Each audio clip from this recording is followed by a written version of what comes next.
मुख्यमंत्री लाडकी बहीण योजना काढली, 1500 रुपये प्रत्येक बहिणीच्या खात्यावर येणार म्हणून गाजावाजा झाला.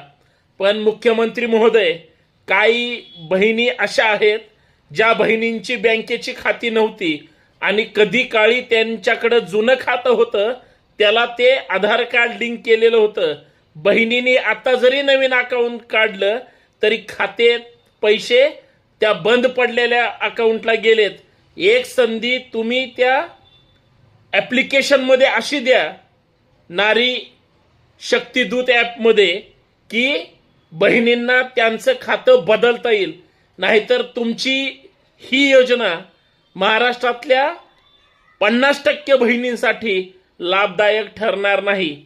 आणि ज्या बहिणींचे आधार कार्ड लिंक नाही त्या बँकेला, त्यांना तर अजून पैसे मिळालेले नाहीत. एक तरी संधी जुन्या बहिणी